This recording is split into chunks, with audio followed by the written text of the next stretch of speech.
প্রত্যেক বছরে আল্লাহ রাব্বুল আলামিন একবার অথবা দুইবার পরীক্ষা নেন। আল্লাহ পাক বলেন, তোমরা কি দেখো না একবার অথবা দুইবার আমি আল্লাহ পরীক্ষা নেই, এরপরেও তোমরা তওবা করো না, আমার দিকে ফিরে আসো না। তার মানে বোঝা যায় ভূমিকম্পের পরে আল্লাহর দিকে যদি ফিরে আসেন, মন থেকে যদি আল্লাহর স্মরণ করে, বেনামাজি যদি নামাজি হয়ে যায়,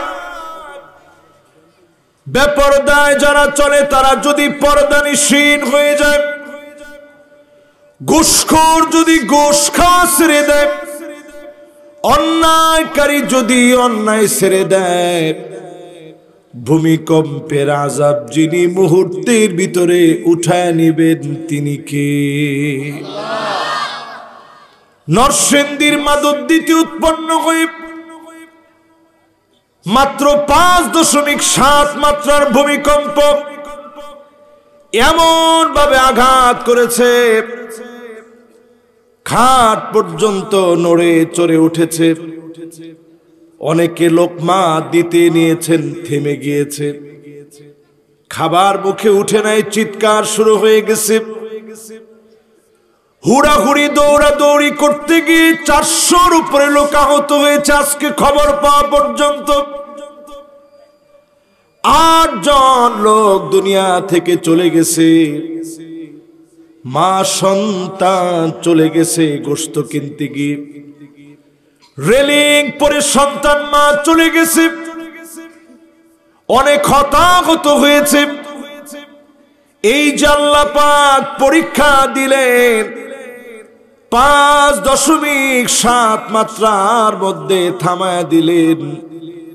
যদি 9 মাত্রার ভূমিকম্প হতো, আমি আজকে এখানে আসতে পারতাম না। পুরা ঢাকা শহরটা এমন হয়ে যেত, ডাস্টবিনে রূপান্তরিত হতো। রেস্কিউ করার কোন সুযোগ ঢাকা শহরে মিলত না। অলি গলি রাস্তাঘাট সব বন্ধ হয়ে যেত। এত বড় বিপদ থেকে আরেকটা বার যিনি আমাদেরকে হেফাজত করলেন তিনি কে? প্রিয় ভাইয়ারা, আমার হিসাব মিলিয়ে দেখেন, এই সিরাজগঞ্জে পর্যন্ত ধাক্কা মেরে উঠল, নড়ে চড়ে উঠল, প্রকম্পন সৃষ্টি হয়ে গেল। কেন এই জমিনের ভিতরে ভূমিকম্প হয়? এই জমিনের ভিতরে ভূমিকম্প কেন হয়? ইদা তুখিদাল ফায়ুদু আলা, এই জমিনের ভিতরে ভূমিকম্প তখন হবে জনগণকে যখন ঠকানো হবে, জনগণের অর্থ যখন মেরে খাওয়া হবে। এই জমিনের ভিতরে যিনি ভূমিকম্প দিয়ে দিবেন তিনি কে? সবার মনোযোগ আছে তো? যুবকরা এদিকে সেন্সিয়ার এবং বি কেয়ারফুল, তোমাদের মনোযোগ থাকতে হবে 100-100। হ্যাঁ যুবকরা, কথা বলা যাবে না। হ্যাঁ মাশাআল্লাহ, এক চাদরের ভিতরে একজন, দুজন দরকার না। হ্যাঁ মাশাআল্লাহ, গল্প সব বন্ধ করে। হ্যাঁ গল্প সব বন্ধ করে। বাবা হাসি বন্ধ হয়ে যেত আজকে। হাসি কতক্ষণে আসতো তোমার? হায় রে আল্লাহ, তোমার বাপ তোমার রেখে দৌড়াইতো। আজকে আমরা ভিডিওতে দেখলাম বাপ সন্তান রে, সন্তান বাপের ফালায় কে কার আগে দৌড়াইতে পারে। শুধু 5.7 মাত্রা। ধারণা করা হচ্ছে বাংলাদেশে 9 মাত্রার ভূমিকম্প হবে। কেন ভূমিকম্প হবে? জনগণকে যদি ঠকানো হয়। 2 নম্বরে ওয়াল আমানাতু মাগনামা, আমানতদারি যদি না থাকে, এই জমিনের ভিতরে আমানতদারি এখন নাই, আমানতদার ব্যক্তি খুঁজে পাওয়া যায় না। 50-60 বছর আগে তেমন ব্যাংকিং ব্যবস্থা ছিল না। নামাজি আমানতদারের কাছে মানুষ রাখতেন, টাকা জমা রেখে যখন চাইতেন সঙ্গে সঙ্গে ফিরায় দেওয়া হতো। আমানতদার ব্যক্তিরা এমন ছিল। এখনকার সময়ে আমানতদার আপনি খুঁজে পাবেন না। মানুষের ভিতরে আমানতদারিতা নেই। এই জমিন যখন আমানতদারি ব্যক্তিদের হাত থেকে শূন্য হয়ে যাবে, এই জমিনের ভিতরে বড় বড় ভূমিকম্প যিনি দিয়ে দিবেন তিনি কে? এটা 2 নাম্বার কারণ বললাম। 1 নাম্বার কারণ জনগণ ঠকবে। রাষ্ট্রীয় সম্পদ কিছু লোক গ্রহণ করে নিবে, বক্ষণ করে ফেলবে। 2 নাম্বার কারণ আমানতদারিতা থাকবে না। এই দুইটি কি আমাদের দেশে আছে না নাই? 3 নম্বরে নবীজি বলেন ওয়াযাকাতু মাগরামা। এই জমিনের ভিতরে যাকাত দেওয়াকে মানুষ অভিশাপ বলে মনে করবে। যাকাত মানুষ দিবে না। আমাদের সমাজের ভিতরে দেখেন, অর্থনৈতিক স্বাবলম্বী আল্লাহ যাদেরকে বানিয়েছে, যাকাত ভিত্তিক সমাজ কায়েম হয় নাই। এই সমাজের ভিতরে অধিকাংশ লোক যাকাত দেয় না। একটুখানি ধনী হলে পড়ে যাকাতের টাকা এমন ভাবে থোক বরাদ্দ দেয়, যাকাত আনতে গিয়ে লোকেরা মারা যায়। এই জমিনে অনেক কিছু আপনারা দেখেছেন। যাকাত ভিত্তিক সমাজ যদি বিনির্মাণ হয়ে যায়, 5টা বছর ঘোরার আগে দেশকে অর্থনৈতিকভাবে যিনি স্বাবলম্বী বানায় দিবেন তিনি কে? তাহলে 3 নাম্বার কারণ হচ্ছে যাকাত দিবে না। তাহলে আমাদের সমাজের ভিতরে এই জাতীয় লোক কম না বেশি? থোক বরাদ্দ দেয় যাকাতের নামে। যাকাত আসছে 2 কোটি টাকা, উনি 5 লাখ টাকা শাড়ি কিনা বিশাল ট্রাক বোঝাই করে নিয়ে আসছে। এলাকায় মাইকিং হয়েছে যে অমুক বড় লোক ইনশাআল্লাহ দানবীর, পুরো এলাকার ভিতরে শাড়ি বিতরণ করবে। উনি শাড়ি বিতরণ করলো সবার মধ্যে, বিশাল দানবীর সেজে গেল। এইরকম লোকদের কারণে জমিনের ভিতরে ভূমিকম্প আস। 4 নম্বরে নবীজি বলেন ওয়াতুল্লিমাল ইলমু লিগাইরিদ দ্বীন। আলেম হবে, দ্বীন শিখবে। শুধুমাত্র মানুষ আলেম বলবে, বড় খতিব বলবে, বড় ওয়াজ বলবে, এই জায়গায় আসলে দিলটা দুমড়ে মুচড়ে যায়। আজকে আপনারা মাইক দিয়ে স্লোগান দিয়ে আমারে আনলেন, কত রকমের খাবার দাবার খাওয়ালেন। আল্লাহ কা কসম, একটা রাতের জবাব যদি আল্লাহ পাক চান, আল্লাহ যদি বলেন গোলাম তোকে তো মুফাসসিরে কোরআন বলা হয়েছে, আলেম বলা হয়েছে, আমার কাছে আর তোর জন্য কিছু নাই। সেদিন বহু আলেম শূন্য হয়ে যাবে, মাথা নিচের দিকে দিয়ে দেওয়া হবে, পা গুলা উপরের দিকে দিয়ে দেওয়া হবে। বাবারা মেহেরবানি করে শুনতে হবে, আজকে কোনো দুষ্টামি করা যাবে না। Be sincere. এই জমিন কম্পিত হয়েছে বাবা। তোমার মতো বহু ছেলে আজকে তার মার সাথে গোশত কিনতে গিয়ে এক ছেলে মারা গেছে। Be sincere. এই জমিনটা আযাবে ভরপুর হয়ে যাচ্ছে। সব দিন এক সমান না। আজকে বন্ধুরে আস্তে সরায় দাও। কিসের বন্ধু? না থাক থাক না, যুবকদেরকে আদর করে বুঝাইতে হবে। হ্যাঁ, যেটা দুষ্ট ওটা একটু সামনের দিকে দিয়ে দিবা। একসাথে 3 জন আসা দরকার নাই। তুমি নিজের হালত ধরো, এটা তুমি ওর তাল ধরার দরকার নাই, তুমি নিজের হাল ধরো। তুমি কতক্ষণে ওরে দেখবা, তুমি দেখবা যে ও শেষ। তুমি এরকম মনে করো না যে হুজুর আমার মরতে দেরি আছে। আজকে কি অবস্থা! এক যুবক শুধু সুইচ বন্ধ করতে গেছে, সে কম্পনের কারণে উল্টে পড়ে গেছে। আমি বাইরে দেখাচ্ছিলাম। প্রিয় ভাইরা আমার, চিন্তা করেন, এইরকম বহু আলেম সেদিন ধরা পড়ে যাবে। মাথা নিচের দিকে দিয়ে দিবে, পা গুলো উপরের দিকে দিয়ে দিবে। আল্লাহ পাক সেদিন বহু আলেমকে আল্লাহর সামনে ধরে ফেলবে, জবাব দেওয়ার কোনো ভাষা থাকবে না, কোনো জবাব চলবে না, এক্সকিউজ চলবে না।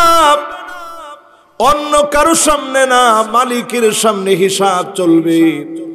পাই টু পাই যার সামনে হিসাব দিয়ে সামনে যেতে হবে তিনি কে? বিশ্বাস করেন, আজকে যখন জুমা পড়াইতেছিলাম, কালকে আমার মাহফিল ছিল সেই কুমিল্লা দেবিদ্বারের একেবারে শেষ মাথায়, ব্রাহ্মণবাড়িয়ার কাছে। এত দূরে বৃহস্পতিবার আমি যাই না, কিন্তু তারপরেও অনেক জোরাজোরির কারণে কালকে সেখানে গেলাম। ফিরতে ফিরতে প্রায় ফজর হয়ে গেল।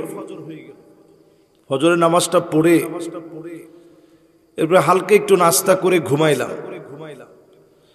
10:38 দিকে আমার কাছে মনে হচ্ছে কে যেন আমারে ধাক্কা মেরে ফেলে দিচ্ছে, কে যেন বলতেছে ইস্তাইকিযু, জাগ্রত হও, জাগ্রত করো, আর ঘুমানোর সুযোগ নাই। আমি লাফ মেরে উঠে আল্লাহর নাম বারবার নিচ্ছিলাম, আর মনে মনে ভাবতেছিলাম আমার গুনাহের কারণে যিনি পাকড়াও করতেছেন তিনি কে? 1 নাম্বার থেকে নিয়ে এই 4 নাম্বার পর্যন্ত মিলা দেখেন, আমরা আলেমরা দায়ী, আপনাদেরকে বুঝাতে পারি নাই। 5 নম্বরে নবীজি বলে গেলেন আতাআর রাজুলু ইমরাতাহু, এমন অবস্থা হবে স্ত্রীদের কথায় স্বামী উঠবে বসবে, যেমনে যা বলবে তেমনে তা করবে, মা বাপকে পরোয়া করবে না, মা বাবার দাঁড় দাঁড়বে না।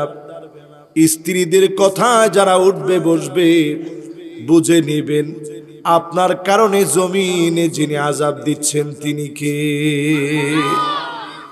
আচ্ছা বলেন, এরকম লোক সিরাজগঞ্জে এখন আছে না নাই? কম না বেশি? আজকে থেকে 30 বছর পিছনে যান, মহিলারা এমন ছিল স্বামীর চোখে চোখে তাকায় কথা বলতে পারতো না। তোমার ঠিক তো কইতেছে যুবকরা, মুরব্বীরা কি কন? ঠিক। কিন্তু এখন পুরোপুরি উল্টা হয়ে গেছে, স্বামী স্ত্রীর চোখে চোখে তাকায় রাগ কইরা কথা বলতে পারে না। আমি আপনার রাগ করতে শিখাইতেছি না, কিন্তু আজকে শিখাইতে চাই, স্ত্রী যদি বেঠিক বলে ওইটাকে বেঠিক বলা আপনি স্বামী হিসাবে আপনার দায়িত্ব, ঠিক কিনা বলে? আর রিজালু কাওয়ামুন আলান নিসা, আল্লাহ পাক আপনাকে কর্তৃত্ব দিয়েছেন, তাই বলে দারোগা বানায় পাঠায় নাই। স্ত্রীকে আপনি মারধর করবেন না, সম্মান করবেন, কিন্তু স্ত্রীর কথায় বেঠিক কাজ করা যাবে না। 6 নম্বরে নবীজি বললেন কেন এই দুনিয়ায় কিয়ামত আসবে, ভূমিকম্প হবে কেন?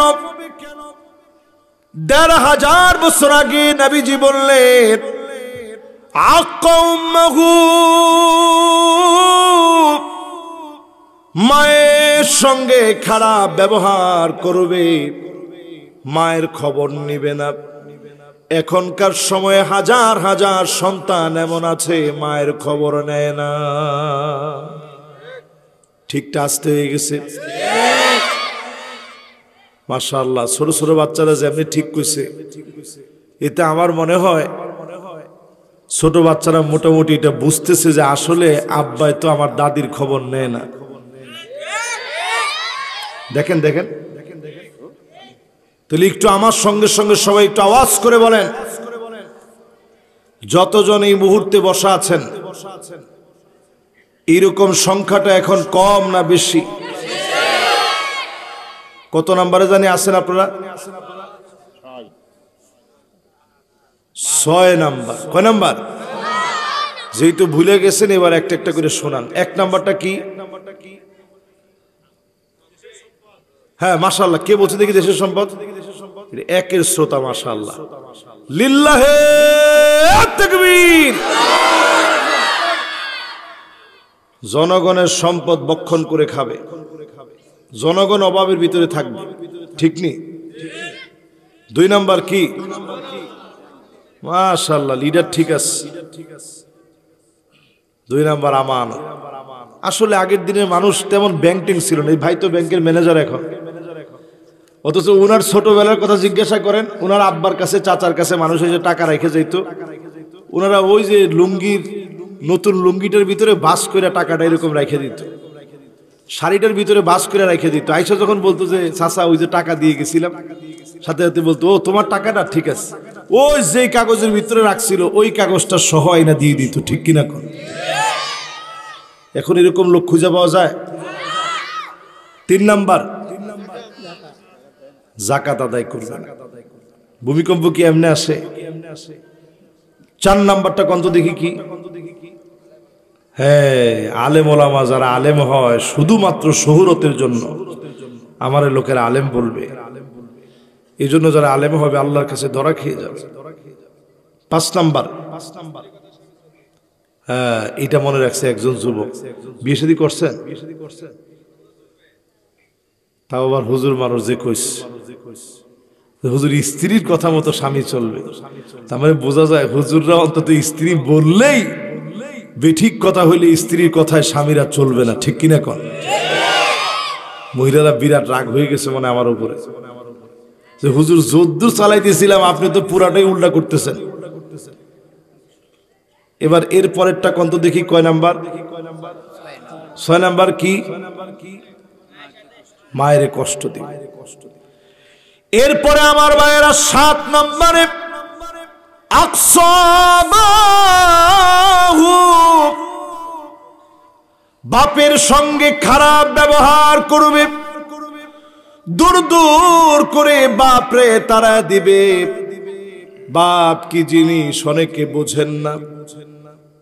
বাপ তো এমন, সারা জীবন বাপ চায় আপনি বাপের চাইতে বড় হবেন, সন্তানকে কামনা করে আমার চাইতে বড় হবে।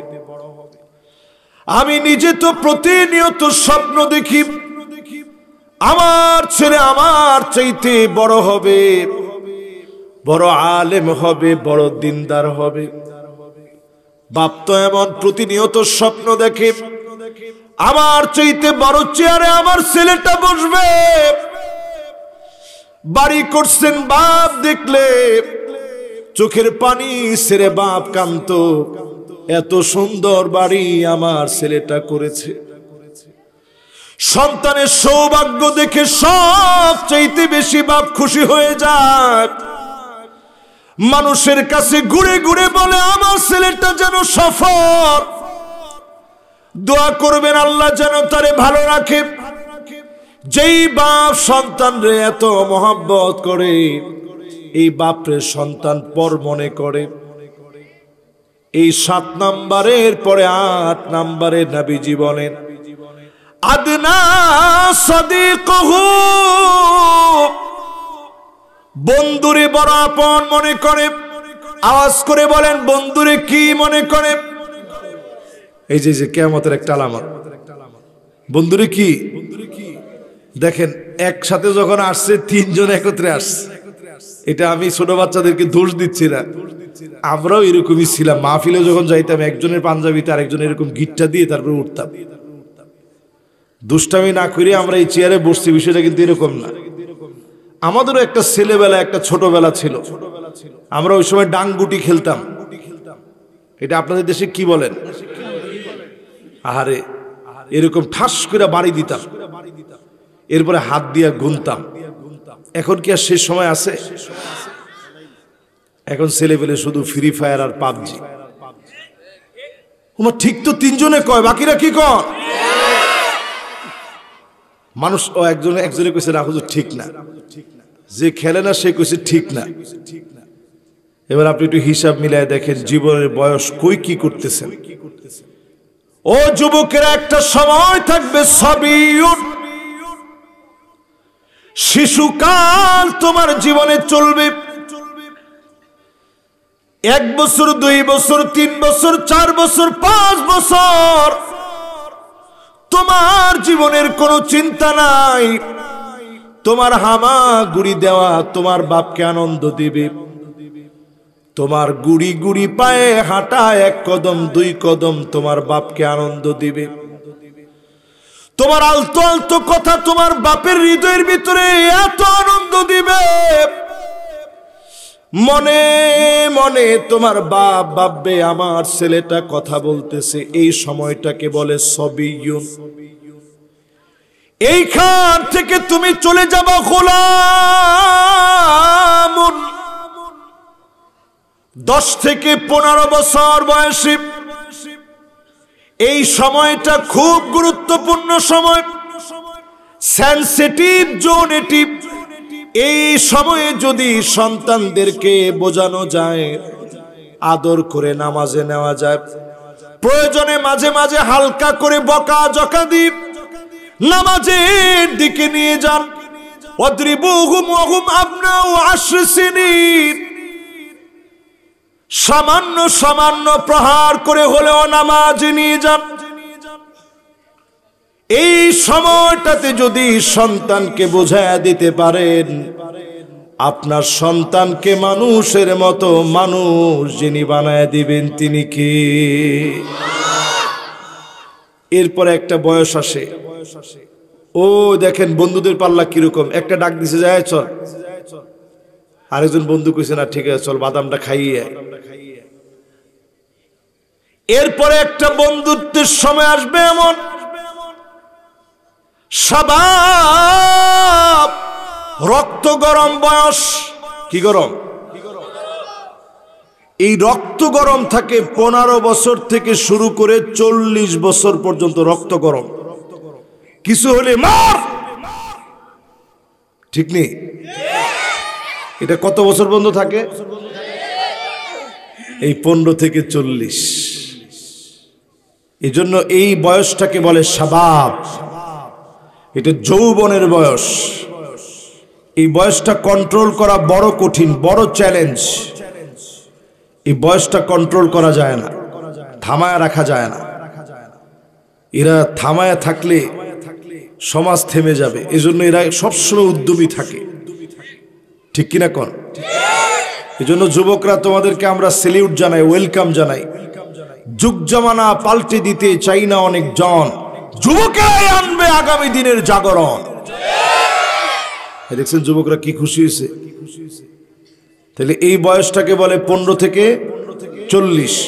এই মাহফিলে 15 থেকে 40 বছরের যারা আছেন আমার সঙ্গে তাকবীর দিবেন গলা ছেড়ে, নারায়ে তাকবীর।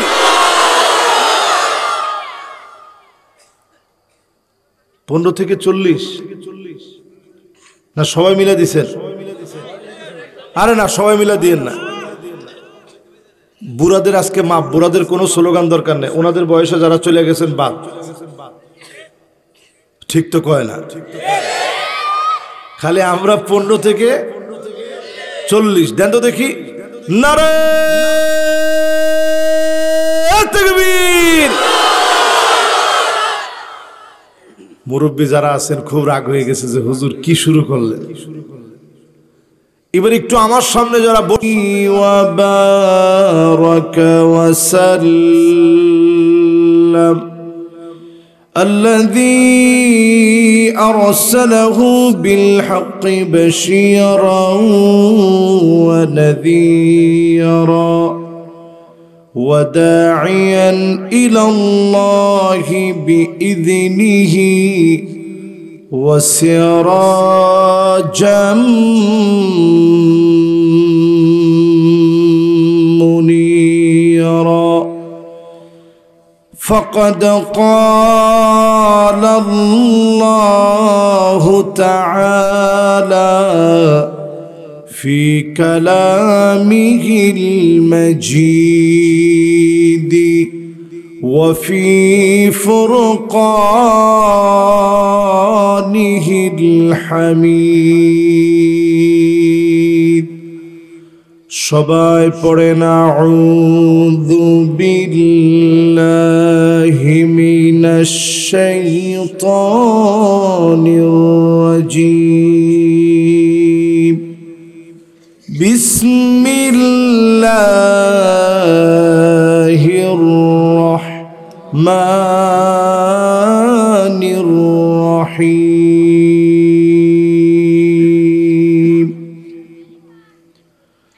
أولا يرون أنهم يفتنون في كل عام مرة أو مرتين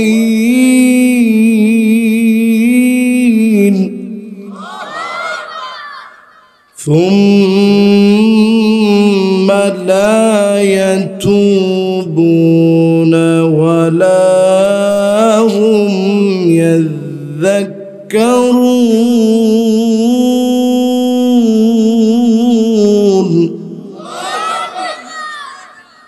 صدق الله العظيم وقال تعالى في شان حبيبه مخبرا وآمرا إن الله وملائكته يصلون على النبي يا أيها الذين آمنوا صلوا عليه وسلموا تسليما اللهم صل على محمد وعلى آل محمد كما صليت على إبراهيم وعلى آل إبراهيم إنك حميد مجيد اللهم بارك على محمد وعلى آل محمد كما باركت على إبراهيم وعلى آل إبراهيم إنك حميد مجيد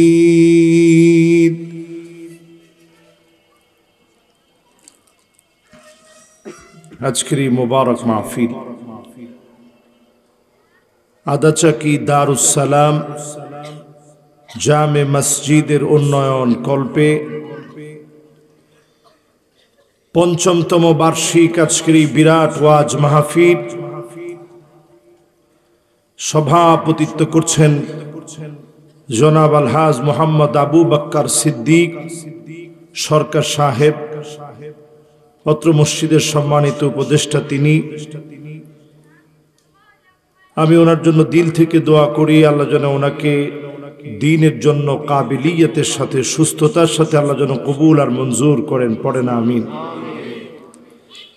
আজকের মাহফিলের সম্মানিত প্রধান অতিথি আলহাজ মোহাম্মদ গোলাম মাওলা খান বাবলু সাহেব মেহমানের জন্য আমরা দোয়া করছি আল্লাহ যেন ওনাকেও দ্বীনের জন্য কাবিলিয়তের সাথে কবুল আর মঞ্জুর করেন পড়েন আমিন সম্মানিত অতিথি হিসেবে রয়েছেন জনাব ইঞ্জিনিয়ার মোহাম্মদ মামুন সরকার সাহেব আদাচাকি এলাকার সম্মানিত আলহামদুলিল্লাহ ব্যক্তিত্ব আপনাদের প্রিয় ভাজন ওনার জন্য আমরা দোয়া করছি আল্লাহ যেন ওনাকেও কবুল করেন পড়েন আমিন আজকের এই দাওয়াতে ওনারা দুই ভাই দুজন অনেক কষ্ট করে আমার মসজিদে অনেকবার উনি যেহেতু আমার এলাকার মানুষ আমার এলাকায় বিশেষ করে আমি যে জায়গায় ঢাকায় থাকি ভাইয়ের বাসা